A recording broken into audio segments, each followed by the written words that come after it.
लड़की ने अपनी पोशाक उठाई और यह देखकर आश्चर्यचकित रह गई कि उसके शरीर पर वास्तव में गिल्स उगाए थे।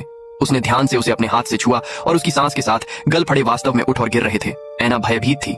उसने खुद को आईने में देखा और बहुत असहाय महसूस किया। लेकिन इसके बाद उसके साथ कुछ और भी भयानक हुआ। ऐना के पैर पूरी तरह से काले पड़ गए और उन पर अजीब सी पपड़ियां जम गई थीं। जब उसके माता पिता घर पर नहीं थे तो उसने चिमटी ढूंढी और असहनीय दर्द के कारण पपड़ी को बाहर निकाला। लेकिन यह बहुत दर्दनाक था। वह असहाय होकर अपने पैरों पर मारने लगी, लेकिन वह बुरे सपने से छुटकारा नहीं पा सकी।